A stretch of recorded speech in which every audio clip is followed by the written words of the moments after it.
66,000 people in Soldier Field, and Ryu Sung-min saw her from a corporate box 40 meters away. He was not supposed to see anything. He was supposed to be managing a conversation with 3 men from the Han group about terms he had already decided on, performing the social theater of a business dinner that happened to feature a World Cup match. He was doing this. He was doing it well. And then Desmond leaned over and said, very quietly, without pointing, without any change in his expression, Section 112, 12 rows back, left side. Sung-min did not look immediately. He never looked immediately at anything he was directed toward, because immediacy communicated need, and he did not communicate need. He finished his sentence. He took a sip of his drink. He let 4 seconds pass. Then he looked. White shirt, natural hair, full and loose, moving slightly in the stadium air. She was laughing at something the woman beside her said. The real laugh, not the polite version, the one that went all the way to her eyes and changed the entire shape of her face. He had heard that laugh 1,000 times in a Houston apartment 7 years ago, and not once since. She had her hand on something to her left. He tracked down from her face and found the hand, and the hand was holding a small hand, and the small hand belonged to a boy who was approximately 6 years old and standing on the seat in front of him, already at full volume before the match had even started. Then he found the other one, seated, still, dark eyes moving slowly across the stadium with the focused attention of a child who was absorbing everything before he reacted to any of it. Sung-min looked at the still one's face. He looked at it for a long time. He had been looking at that jaw in his own mirror for 34 years. He set his drink down on the armrest. Both hands accounted for, both completely steady.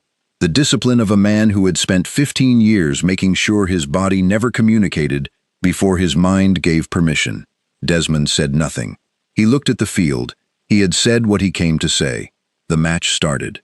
USA scored in the 23rd minute, and the stadium became one deafening sound, and Sung-min watched the still boy in Section 112 not move, not 1 centimeter.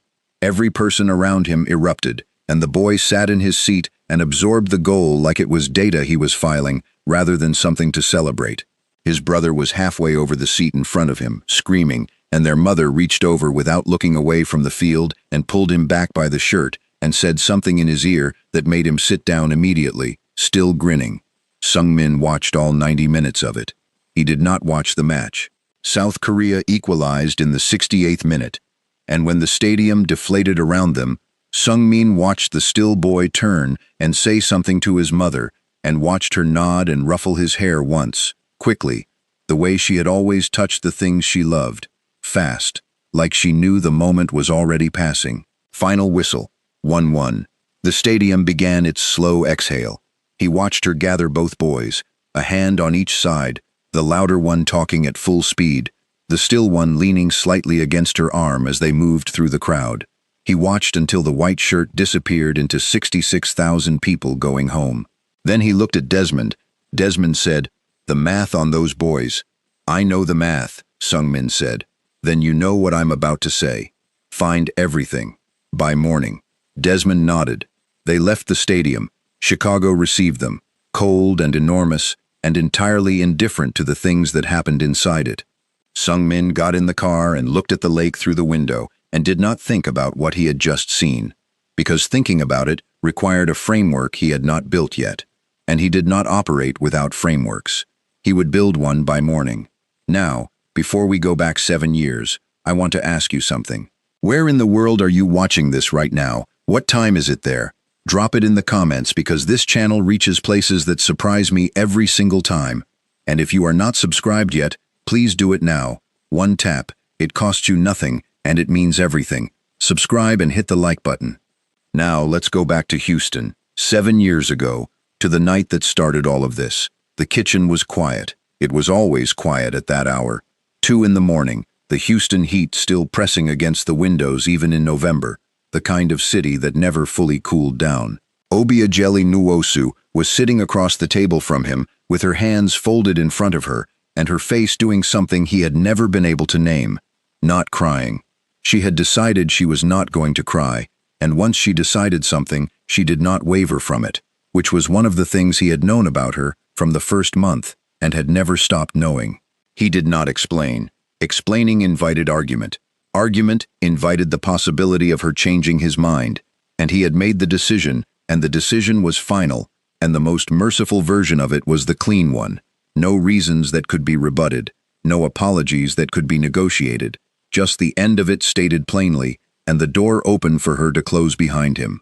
He told her he was done. She looked at him across the kitchen table for a long time. The refrigerator hummed. Somewhere outside a car passed. Then she said, "Get out."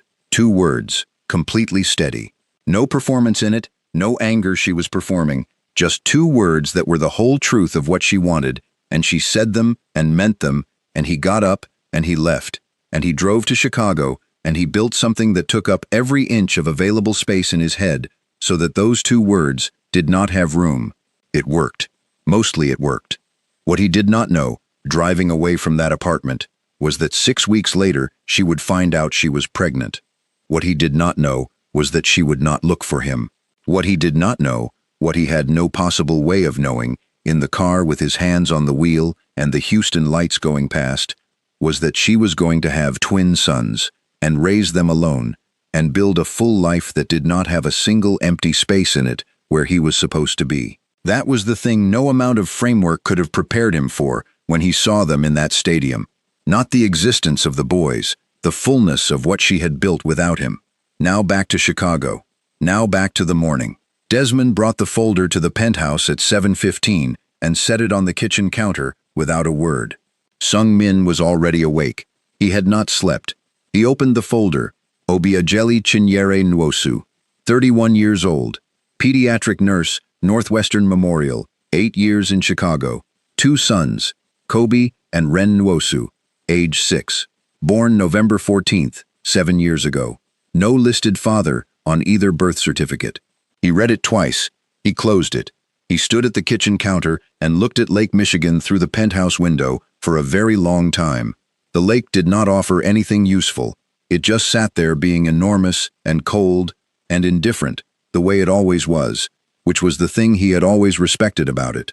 Riverside Park, Desmond said from the other side of the counter. He had made himself coffee, which he did without asking, because he had been doing it for 6 years, and Sung Min had never once told him not to. Sunday mornings, 8:30. She takes the boys every week.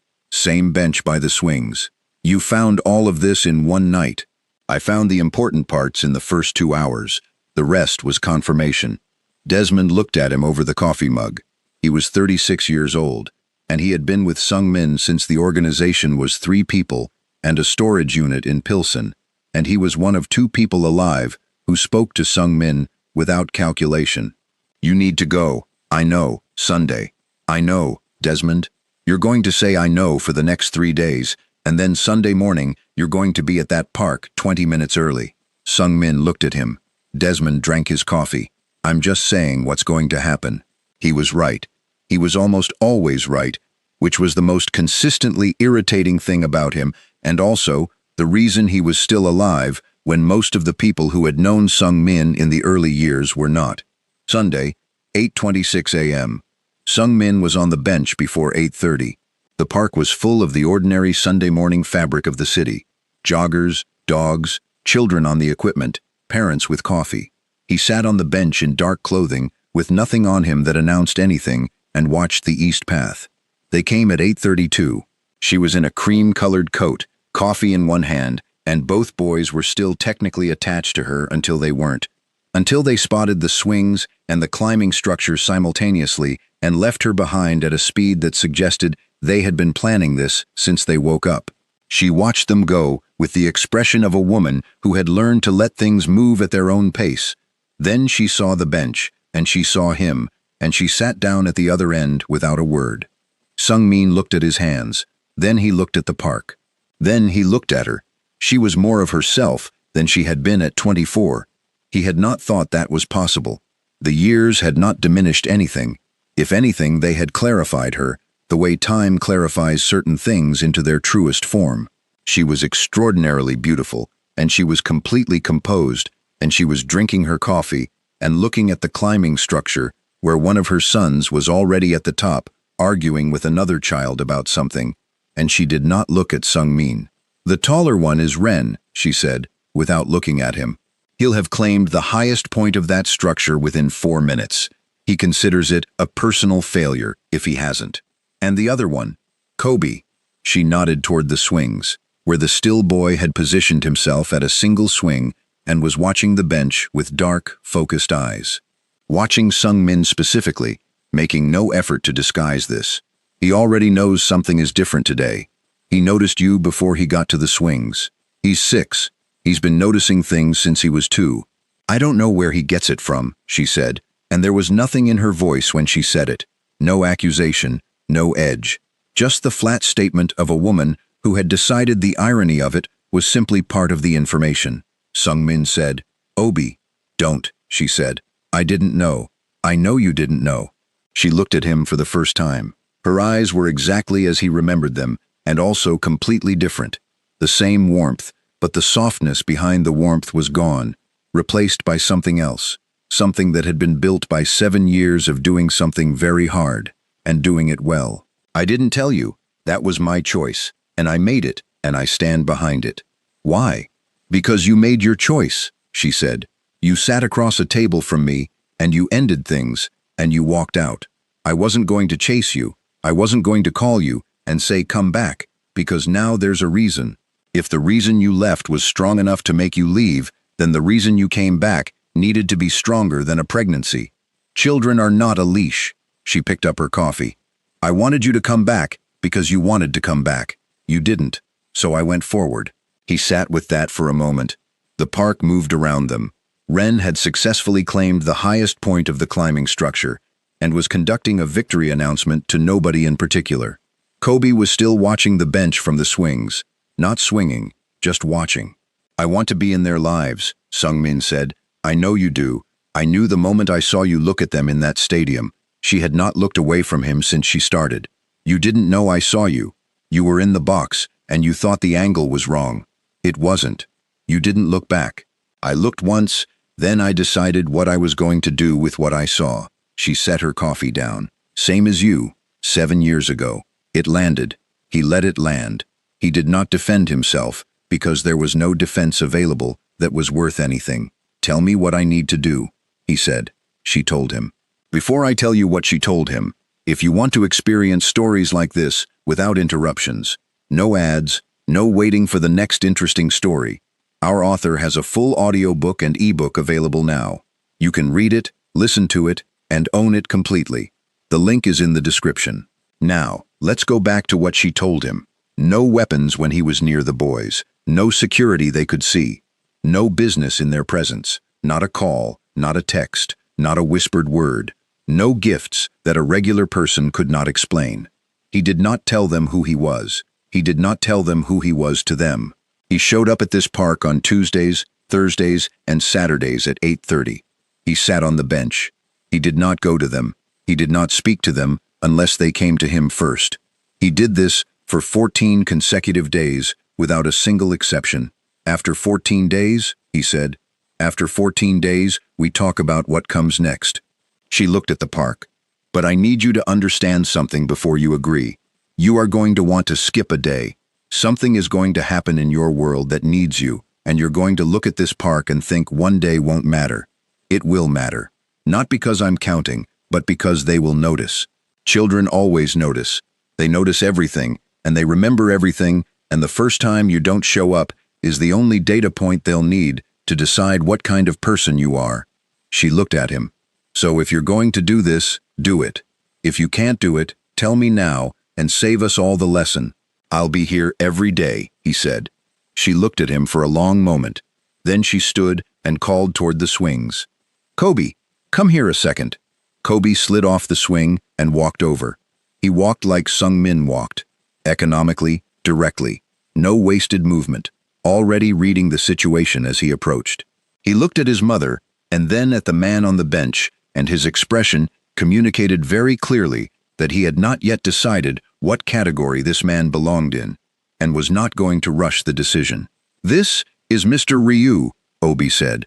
"He's going to sit here sometimes." Kobe looked at Sung-min. Sung-min looked at Kobe.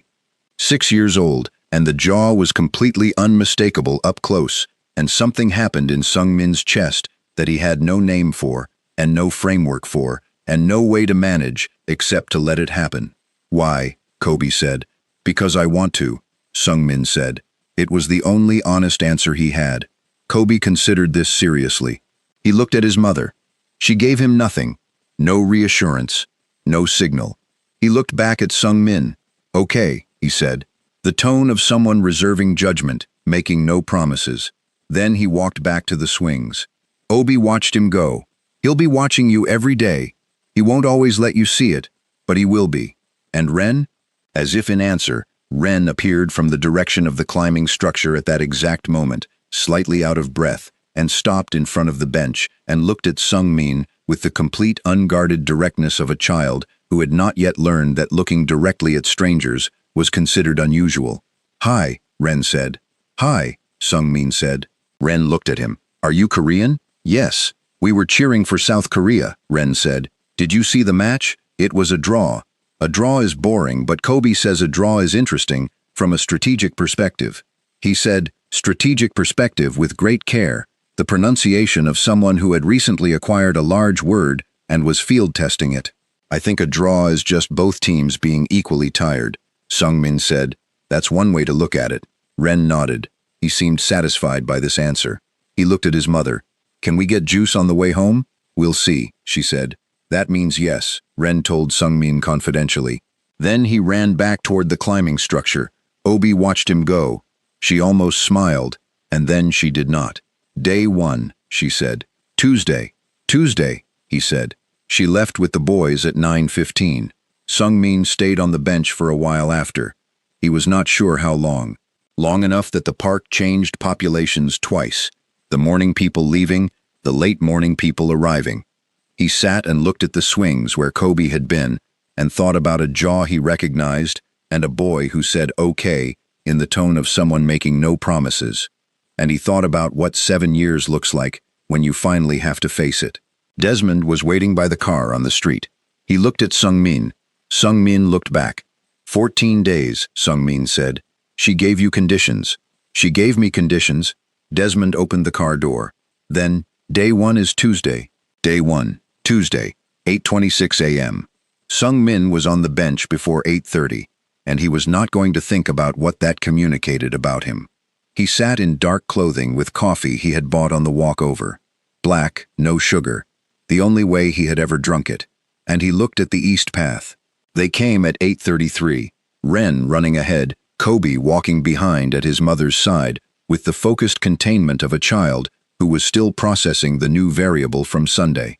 Ren spotted Sung Min immediately and waved from 20 yards away, a full arm wave, generous and unself-conscious. Kobe registered his presence and did not wave and did not look away. Obi sat at the other end of the bench. You're early, she said. I'm always early for things that matter, Sung Min said. She looked at him briefly. Then she looked at the park. She did not respond to this. That was day 1. Day 3. Ren came to the bench at 8:41 without being invited. He climbed up beside Sung Min, looked at his coffee, looked at him. My mom says coffee stunts your growth, Ren said. That's probably true, Sung Min said. You're very tall though. I didn't start drinking it until I was 20. Ren processed this. So, if you wait until you're 20, it's fine. I didn't say that. Ren narrowed his eyes. That's what it sounded like. I said I started at 20. I didn't say it was fine. Ren thought about this for a moment. That's a sneaky answer. Yes, Sung Min agreed. Ren looked at him with the expression of someone updating their assessment in real time. Kobe said, you're probably a businessman, he said, because of your coat. What do you think? Ren tilted his head. I think you have a face that looks like you've been in trouble before, but not like bad trouble. Like trouble that was your own fault and you knew it while it was happening. He said this with complete sincerity, the observation of a child who had not yet learned to edit himself. My mom has that same face sometimes. Sung Min said nothing. He looked at the park. Ren looked at the park too. Then he hopped off the bench and ran back to the climbing structure, and Sung Min sat there for a moment, thinking about a 6-year-old who had just described him more accurately than most people managed in a decade. Day 5. Kobe. He came on his own, which meant he had finished processing and arrived at a provisional conclusion. He did not climb on the bench. He stood in front of it and looked at Sung-min. "Ren likes you," he said. "I know," Sung-min said. "Ren likes everyone. I know that too." Kobe looked at him. "Why do you come here every day?" "Because I said I would." "That's not a reason. That's just a fact about what you're doing." Sung-min looked at this boy, his boy, though he had no right to that word yet, and felt the specific quality of being genuinely challenged by someone who was not afraid of him. Nobody challenged him. Nobody in his world pushed past his first answer to ask for the real one. He was not sure he liked it. He was not sure he disliked it either. "I'm trying to earn something," he said. "Something I lost." Kobe considered this for a long moment. "What did you lose?" "Time," Sung-min said. Kobe looked at him. Then he looked at the swings. "You can't earn time back," he said. "You can only use the time you have now." He said it matter-of-factly, the way you state something that is obvious, and Sung-min had no response to this because there was no response to it. It was simply true. Kobe went back to the swings. Sung-min looked at Obi, who was at the other end of the bench and had heard all of it. She was looking at her coffee. "Did you teach him that?" Sung-min said. "No," she said. "He came up with it himself. He does that." A pause. "It's annoying sometimes." Day 7, Chae-rin called. He was in the car between the park and his office when her name came up on the screen. Chae-rin Yu, 32, Korean American. The arrangement, it was not a relationship. They had both been clear about that. That had been in place for 2 years because her family's political connections were useful and she was not naive about what they were to each other. He let it ring. He would call back later. She called again that evening. He answered. "You missed dinner on Saturday," she said. "I had something." "You've had something for 2 weeks." "I know. I'll make it up to you." There was a pause on the line. Chae-rin was not a woman who did long pauses without a reason. "Sung-min, there's something I should tell you. There's something I've been hearing." "About what?" "About a woman and children. Someone saw you in Riverside Park." Another pause. "Someone always sees." He said nothing. "I'm not asking you to explain it to me," she said. "I'm asking you to be aware that people are paying attention, and that attention creates problems." "I can handle problems," he said. "These ones are different," she said. "My father has been asking questions." He sat with that for a moment. Chae-rin's father was a state senator with connections to 3 federal offices and a long institutional memory for useful leverage. He had been a cooperative presence in Sung-min's world because the arrangement with Chae-rin made him cooperative. A complication here was not a small one. "I'll call you tomorrow," he said. Sung-min. "Tomorrow," he said, and ended the call. He looked at the Chicago night through the car window. This was the thing he had known was coming. The world he had built did not permit the kind of thing he was trying to do in that park without consequence. He had known that. He had agreed to the 14 days anyway. He called Desmond. "Chae-rin's father is paying attention," he said. "I know," Desmond said. "I was going to tell you tonight. He made 3 calls this week that touched our supply chain, testing to see if the information does anything. He's applying pressure, gently, for now." Sung-min thought about this. Then he thought about a boy on a bench who said you can only use the time you have now, and a woman at the other end of the bench who had not once in 7 years given herself permission to wait for him, and a 6-year-old who waved from 20 yards away like it was the most natural thing in the world. "Handle it," he said. "How much do you want me to handle?" "All of it.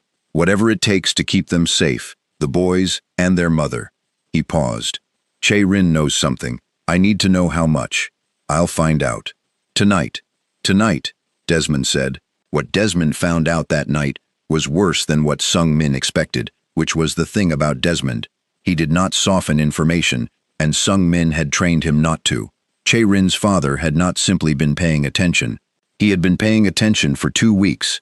Since the stadium, since someone in the Han group box had recognized Obiageli from a previous encounter and connected her to Sung-min and mentioned it to someone who mentioned it to someone who mentioned it to Senator Yu. Senator Yu had made discreet inquiries. Senator Yu had found the boys. Senator Yu had arrived at the same mathematical conclusion Desmond had arrived at in the second half of a World Cup match.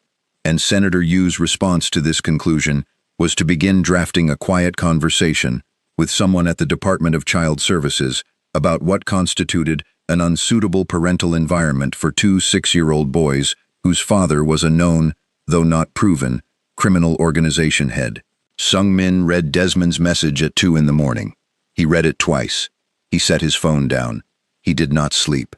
He sat in the penthouse and looked at the lake and thought about everything that could happen to Obi and the boys if Senator Yu completed the conversation he was drafting. The specifics of it, what it would mean for her job at the hospital, for custody, for the life she had built, moved through his mind with the cold clarity he applied to threats in his professional world, and he let it move through him fully because he needed to understand the shape of it before he decided how to respond. By morning he had decided. Day 8, Tuesday. He was at the park at 8:30. He was early. He waited until the boys were on the equipment and Obi was at the bench. Then he said, "There's something you need to know." She looked at him. He told her everything. The Han Group, the senator, the inquiry at Child Services, the timeline, what it meant and what it could mean. He told her without softening any of it, because she was not someone who needed information softened. She needed accurate information delivered at full strength so she could make real decisions. He told her all of it. When he finished, she was quiet for a long time. "So, my sons might lose their home because you decided to show up," she said. "No," he said. "Your sons will not lose anything. I'm going to make sure of that." "How?" "The Che-Rin arrangement ends today. And I'm going to have a conversation with Senator Yu that makes the Child Services inquiry disappear." "What kind of conversation?" "The kind I'm good at," he said. She looked at him. "I don't want blood near my children." "There won't be. Yu is a political animal. Political animals respond to leverage, not violence." He looked at her directly. "I have leverage. And if it doesn't work, it will work." "Sung-min, it will work," he said. "And while I'm handling it, I need you to take the boys somewhere for a week. Sade's place, your sister's, wherever. Not because you're in immediate danger. You're not. Because I want you out of Chicago while I manage this, and I don't want to be distracted by wondering if you're all right." She looked at him with the expression of a woman who had spent 7 years not needing anyone to handle anything for her. He knew what it cost her to sit with this, and he did not fill the silence. "1 week," she said. 1 week. "And after? After we talk about what happens long term.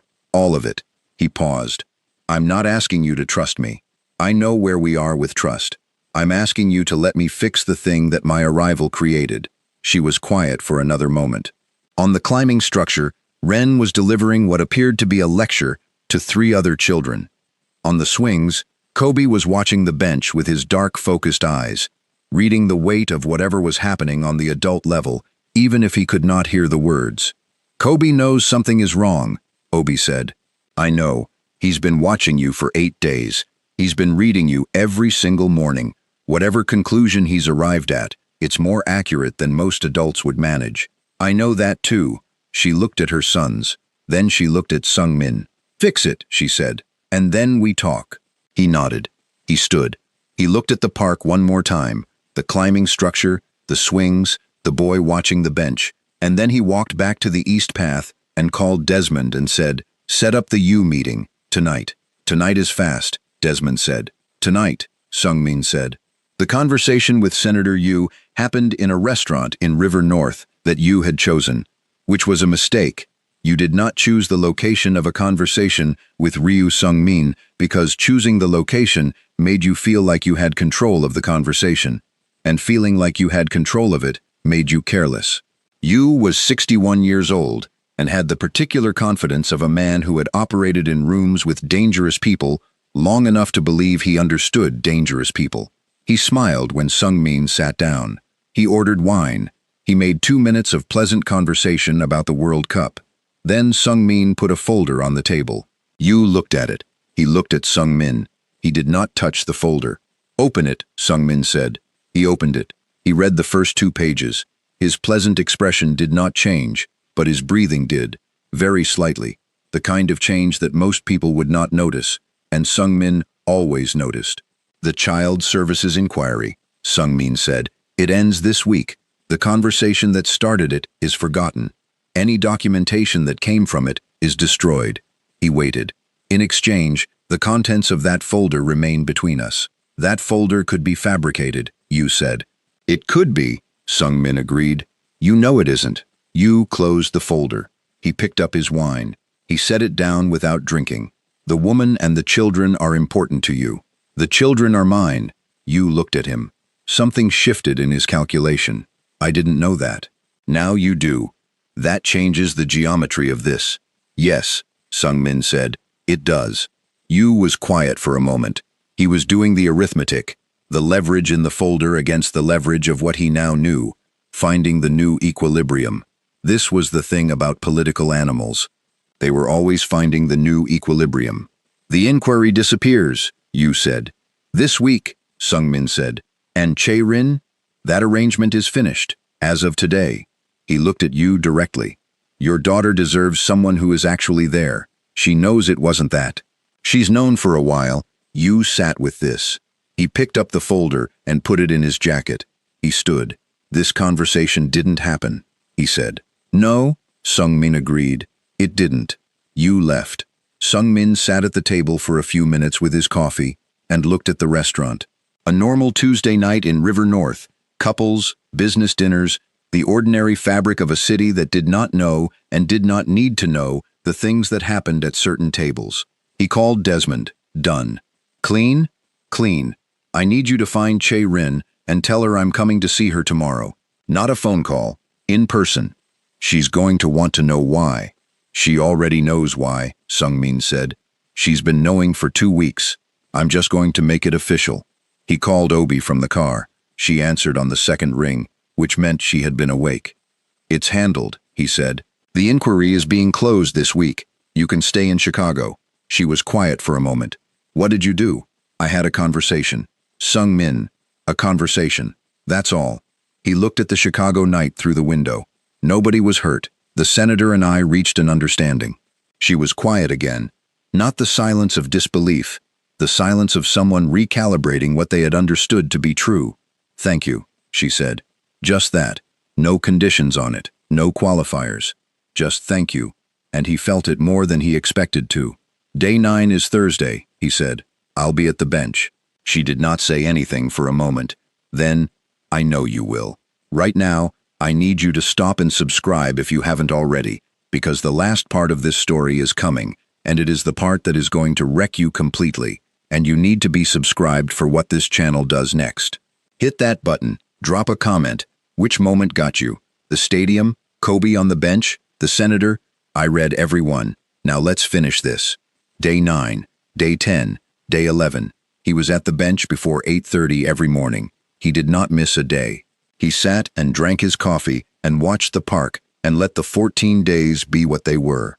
Not a test he was passing, not a performance, just presence, just showing up, which was the thing he had decided not to do 7 years ago, and which turned out to be the hardest thing he had done since he built an empire from nothing, because building empires was a kind of absence.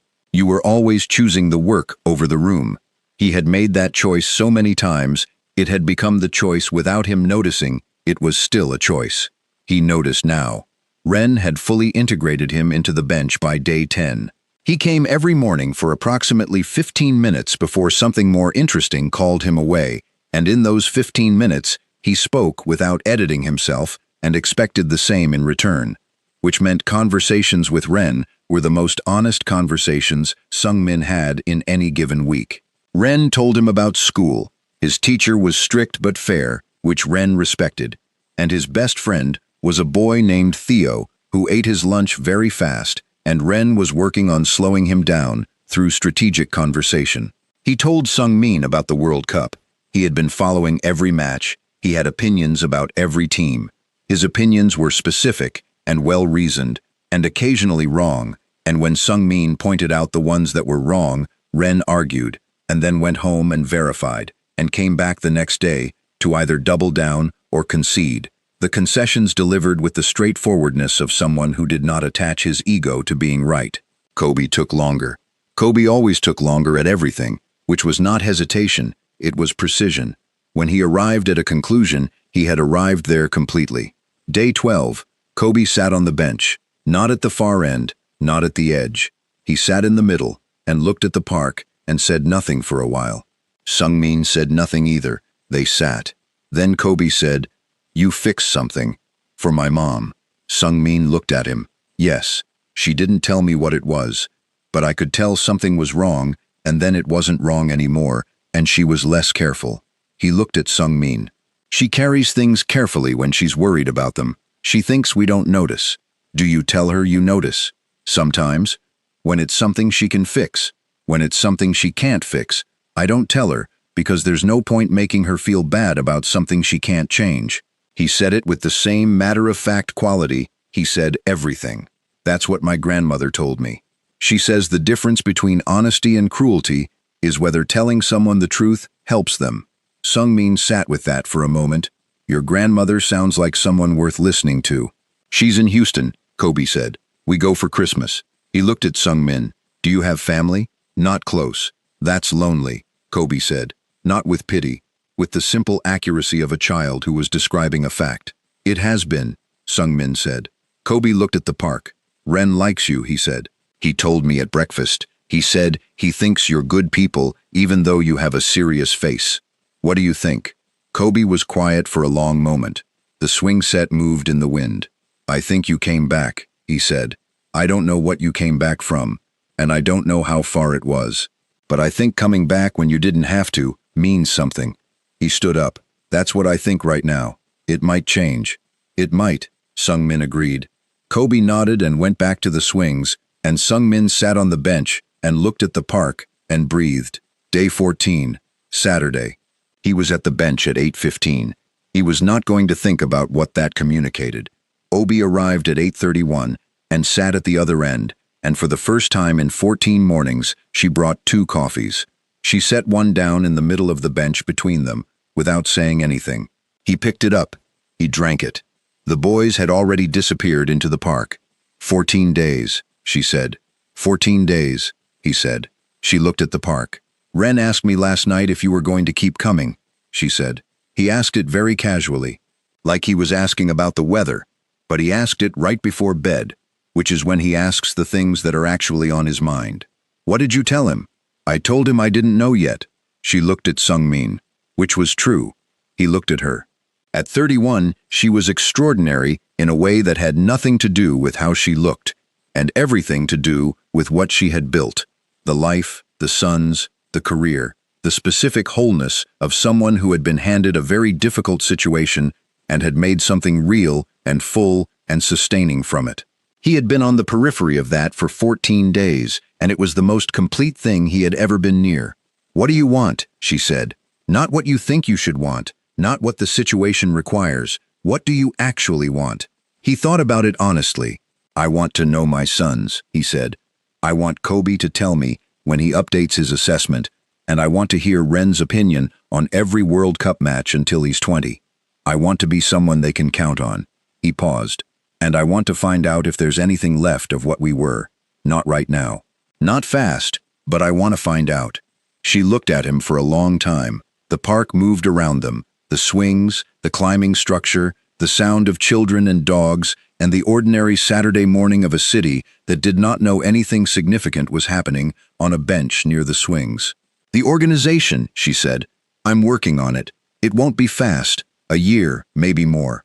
"I'm not asking you to be someone you're not overnight," she said. "I'm asking you to move in a direction, consistently, without stopping." "I know how to move in a direction without stopping," he said. "I built something from nothing. I can build something different." She looked at him. "The difference is that you're not doing it for the empire this time." "No," he said, "I'm not." She looked at the park. Ren was on the climbing structure, standing at the top, looking for his brother. He spotted something and called out, and Kobe appeared from somewhere and ran toward the base of the structure, and for a moment, just a moment, Ren looked across the park at the bench and saw them both sitting there, and something in his face did the thing children's faces do when something they hoped for turns out to be real.